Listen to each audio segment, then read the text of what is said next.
नमस्कार, मैं हूं आशुतोष। एक बार फिर नए सिरे से अग्निवीर जो अग्निपथ योजना है केंद्र सरकार की सेना में भर्ती के लिए, उस पर नए सिरे से विवाद खड़ा हो गया है।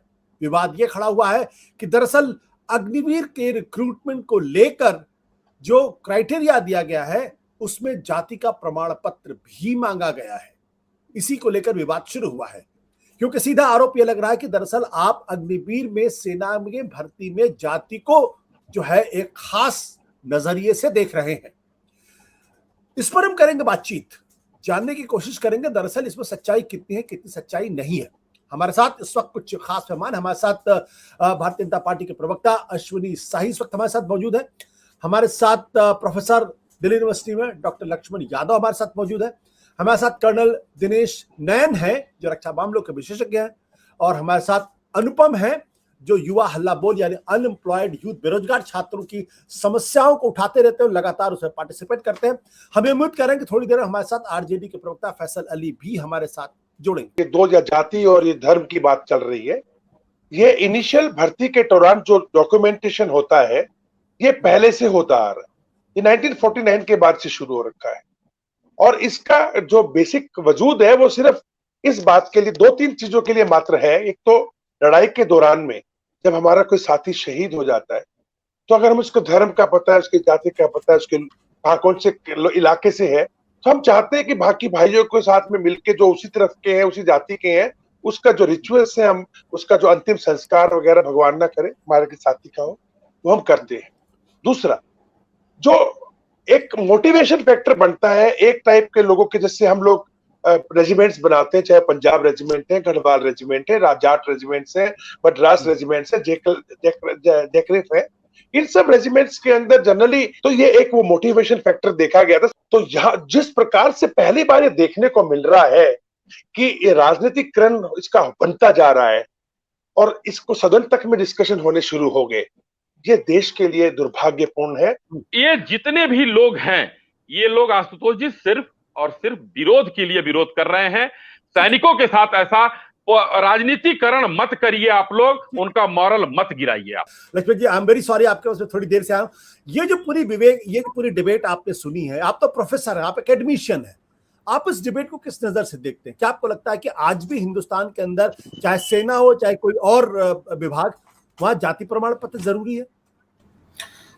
देखिए आशुतोष जी, अभी जाति पर बहस तो हो रही है, और विडंबना ये देखिए कि इस समय इस पूरे मसले पर जाति के पैरोकारी में वे लोग उतर गए हैं जो जाति जनगणना का विरोध कर रहे हैं। तो ये एक विरोधाभास है। अब इस पर इसकी पृष्ठभूमि क्या है? जाति क्यों जाति प्रमाण पत्र देता है? और ये एक सामाजिक संरचना है, लेकिन यह एक सांस्थानिक संरचना बन गई है, और सरकारें प्रमाण पत्र देती हैं। सरकारें प्रमाण पत्र देती हैं क्योंकि उसके आधार पर कुछ विशेष प्रावधान किए गए हैं, और ईडब्ल्यूएस आरक्षण लागू होने के बाद तो इस देश की कोई जाति ऐसी नहीं है जिसको आरक्षण नहीं मिल रहा है। तो सबको आरक्षण मिल रहा है, किसको कहां आरक्षण मिले न मिले, इसकी एक व्यवस्था का नाम ये जाति प्रमाण पत्र के आधार पर बनाया गया है। अब सवाल यहां पर यह है कि अगर नई स्कीम आई है, तो अब जैसे तर्क क्या दिया जा रहा है कि भाई अंग्रेजों के जमाने से जाति पूछी जा रही थी, और वही जाति तो इस समय भी पूछी जा रही है। अंग्रेजों के जमाने के बहुत सारे नियम कायदे बदल दिए गए, और 14 के बाद तो जो सरकार बनी उसने तो ये दावा किया कि जो काम अब तक नहीं हुआ वो सारा काम हम करेंगे। गोया बहुत सारे काम उन्होंने किए भी हैं ऐसा, लेकिन यहां पर जब एक नई स्कीम ले आ रहे हैं तब ये विवाद पैदा हुआ। इसकी पृष्ठभूमि केवल इतनी सी है, इसके पहले आप जाति पूछ करके भर्ती कर रहे हैं नहीं कर रहे हैं, इस पर बहस नहीं होती थी। देश के सभी संस्थाओं में भर्ती के समय जितने भी आपकी पहचान से जुड़ी हुई चीजें वो आपसे मांगी जाती है। लेकिन यहां सीधा सा मामला यह है कि 4 साल बाद 75% लोग बाहर होने वाले हैं, और वहां से बाहर होंगे जहां कोई आरक्षण की व्यवस्था नहीं है। तो बुनियादी तर्क केवल 2 है। अगर आरक्षण लागू नहीं है, और वह भी उस सेना में जिसमें आप कह रहे कोई जाति धर्म नहीं होता, कुछ भी नहीं होता, हम तो बिल्कुल सेना को सेना की तरह देखते हैं, वहां तो अभी आपके पास मौका था कि आरक्षण व्यवस्था है नहीं, इसलिए जाति की जरूरत नहीं है, जाति का कॉलम हटा दें, ताकि ये जो संशय बना हुआ है कि 75% लोग जो बाहर होंगे वो कौन लोग बाहर होंगे, ये एक संशय दूर हो जाता। नंबर 2, अभी कर्नल साहब बोल रहे थे कि शहीद की जाति धर्म ये सब पता होता है तो मोटिवेशन के लिए और उसकी अंतिम क्रिया के लिए। मैं बीजेपी के तमाम प्रवक्ताओं को भी सुन रहा था। पहली बात तो ये कि कोई अंतिम संस्कार किसी जहां शहीद कोई हो रहा है सैनिक, वहां नहीं हो रहा है, वो उनके घर भेजे जाते हैं बाकायदे सम्मान से। पूरे जो जिस जगह से आता है वो उस हिसाब से उसकी अंतिम क्रिया होती है। यहाँ कोई जरूरत नहीं अंतिम क्रिया में। या एक मोटिवेशन वाले टॉपिक पे अगर आपने मोटिवेशन का तर्क मान लिया तो इसका मतलब आप ये मान रहे हैं कि जाति एक बड़ी चीज है जो मोटिवेट भी करती है। तो जब जाति मोटिवेट भी कर रही है तो जात डिमोटिवेट भी करेगी। और इसलिए वो जो संशय बना हुआ है कि 75% लोग बाहर जो किए जाएंगे वो एक खतरा है। और आप डाल देंगे तो किसी को कोई आरटीआई के दायरे में ये नहीं आएगा, किसी जगह से दस्तावेज नहीं लिए जाएंगे। और ये सारे जैसे मैं एक आखिरी बात आशुतोष जी, मैं विश्वविद्यालय से जुड़ा हुआ हूं। विश्वविद्यालयों में 1993 के 97 के पहले तक SC ST reservation teaching post में नहीं था। 2006 तक हायर एजुकेशन में ओबीसी का रिजर्वेशन नहीं था। जब तक रिजर्वेशन नहीं था इसका मतलब ये नहीं था कि किसी जाति के लोगों को आने से रोका जा रहा था, वो खुली प्रतिस्पर्धा थी। फिर भी मैं जब 2020 में एक आरटीआई खुद लगाता हूं तो मुझे पता चलता है कि 99% पोस्ट पर केवल अपर कास्ट लोग हैं प्रोफेसर की, तो वो तो ओपन थी।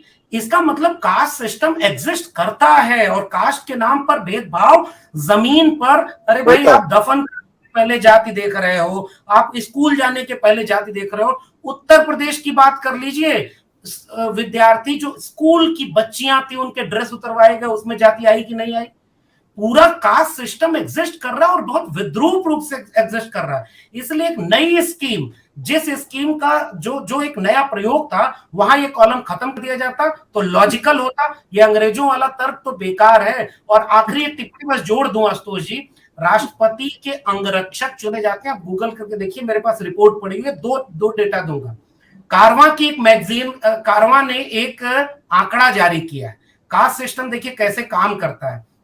कारवां ने आंकड़ा जारी किया कि ये जो 40 लोग मारे गए सीआरपीएफ के जवान पुलवामा में, जनरल कैटेगरी के 8 और बाकी 32 जो शहीद हुए, हमारे सैनिक शहीद हुए, वो सब SC ST OBC थे। फिर एक नई डिबेट खड़ी हुई कि जो लोग मारे जा रहे हैं वो किन जातियों के हैं। उस डिबेट का एक एकेडमिक डिस्कोर्स भी है। सोसाइटी में जो प्रॉब्लम है उस पर डिबेट करके उसे खत्म किया जाता है। राष्ट्रपति का अंगरक्षक अभी भी चुना जाता है तो 3 जातियां हैं, जाट, सिख और एक क्योंकि 6 फुट से ऊपर की हाइट है।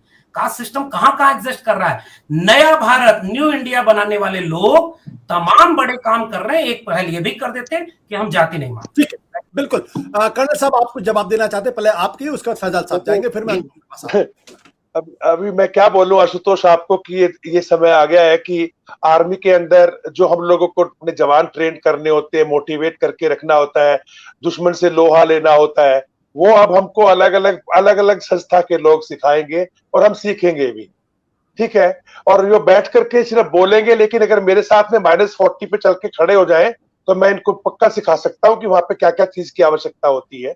वो आप मान जाएंगे, मेरी बात मानिए, मैं जो बोल रहा हूँ सही है। मुझे आज नहीं मैं को यादव साहब आपसे कोई व्यक्तिगत कुछ नहीं है, लेकिन मेरा ऐतराज है, ये सेना को इस तरीके से चीर फाड़ ना करें।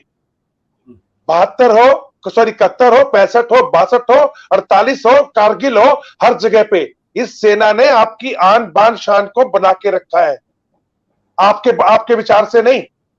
हम सेना है, हमें पता है हमें कैसे काम करना है देश के लिए, तो प्लीज हमें हमारा काम ना सिखाएं। आज नहीं, एक बात लास्ट, 140 करोड़ हो गए हैं।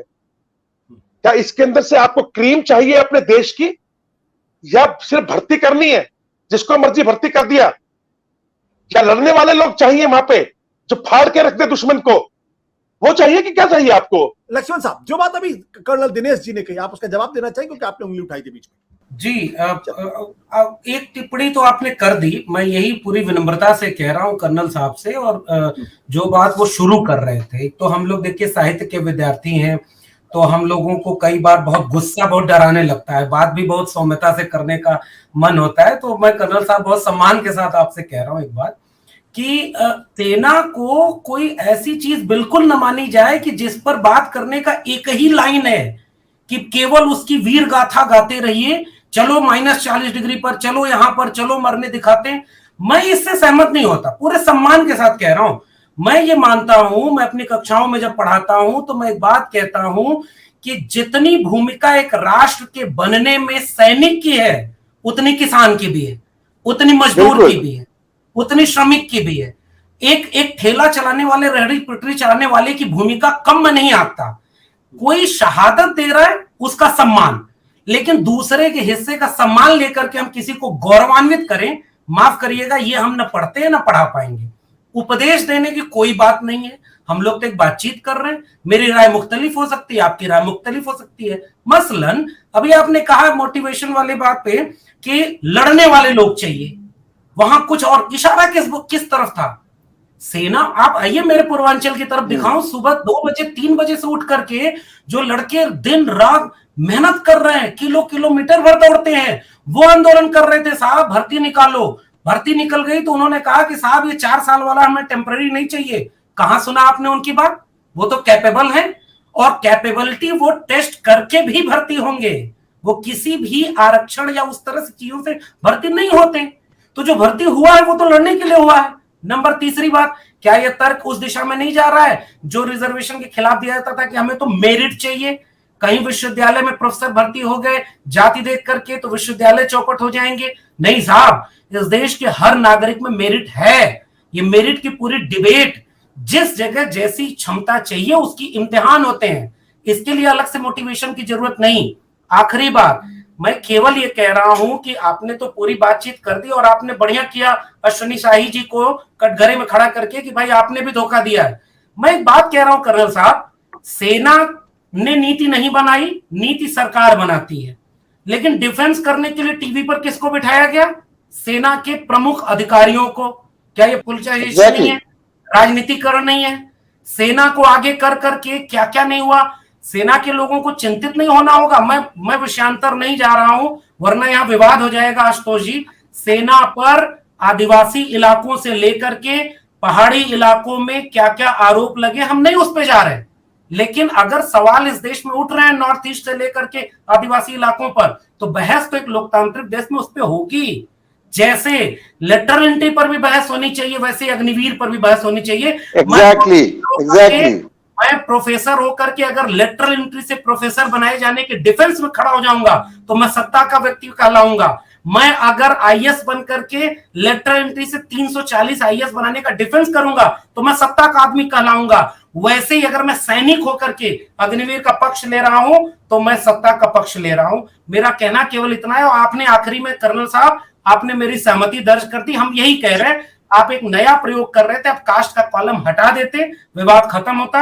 यहाँ कोई जरूरत नहीं जाति की, वरना खतरा ये बना रहेगा आशुतोष में जवाब देना चाहूंगा आएगी।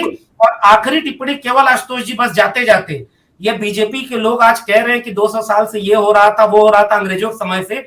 अंग्रेजों के समय कास्ट सेंसस भी हो रही थी 1931 तक। क्यों नहीं करवा रहे हैं जाति सेंसस? 1931 तक तो वो भी करवा लीजिए। जाति को गिनिए, जाति के नाम पर शोषण खत्म करिए, अन्याय खत्म करिए, जातिवाद खत्म हो जाएगा। देखिए, पहली बात तो मैं लक्ष्मण यादव को क्लियर कर दूं, जब से अग्निवीर का ये बना है पॉलिसी, अगर आप हजारों जितनी भी डिबेट्स हुई है और आज तक अलग अलग टीवी चैनल्स पे अगर मेरी डिबेट देख ले तो शायद मैं उन गिने चुने अफसरों में से हूं जिसने कहा था कि ये पायलट प्रोजेक्ट होना चाहिए और ये प्रोजेक्ट ठीक नहीं है। नंबर 1। नंबर 2, शायद मैं उन ऑफिसर्स में से हूं। लक्ष्मण जी बहुत संक्षेप में वाइंड अप कर रहा हूं। मैं बस 1-2 बात बोल दूं। कर्नल साहब का पहले तो थैंक यू बोल रहा हूं कि उन्होंने कई चीजें ऐसी बोली जो कम से कम वर्तमान सरकार अगर वाकई सेना की बहुत हितैषी है तो वो सब काम कर दे। उन्होंने कहा कि उन्होंने इसका विरोध किया, सब कुछ ठीक है, लेकिन रेजिमेंट को खत्म। हाँ, कर्नल साहब ने कहा कि हमने सेना के लिए क्यों नहीं बोला। बिल्कुल ठीक बात है कर्नल साहब, हम सबको बोलना चाहिए, लेकिन जब हम लोग प्रोफेसर हैं, हमारी नई शिक्षा नीति में पूरी शिक्षा प्राइवेटाइज कर दी, हम नहीं लड़ पा रहे। किसान अपने लिए लड़ पाए, किसानों ने किसी शिकायत नहीं की कि वो हमारे लिए क्यों नहीं बोले। हम सब पे दरअसल हमले इतने तरह के हो रहे हैं कि सबको अगर अलग अलग लड़ रहे हैं, सब इसीलिए कमजोर हो रहे हैं। और एक टिप्पणी और इस बात पर कि जो सेना के पक्ष में है, 12 लाख रुपए आपको मिल जाएगा, बहुत क्रांतिकारी योजना है। जिसके लिए योजना बन रही है वही कह रहा है कि हमें ये नहीं चाहिए, जो पुरानी योजना थी वही दे दो। किसान कह रहे हैं पुरानी ही नीतियां रहने दो, मजदूर कह रहे हैं वही रहने दो, हम शिक्षक कह रहे हैं पुरानी शिक्षा नीति में ये वाला प्रावधान हटा दो। इसलिए मैं कह रहा हूं, और ये आरक्षण वाला जो तर्क है ना, नेताओं को छोड़िए, आप तेजस्वी यादव, अखिलेश यादव को जैसे ही सामने राहुल गांधी को देखते हैं, बड़े बड़े तर्क को आप उनके ऊपर ले जाते हैं। मैं तो कह रहा हूं जनता की सुनिए, जनता की सुनिए। जनता कह रही है कि आप ये सब काम गलत है, इसको मत करो, हटा दो इसको, और जाति जनगणना करवा लो।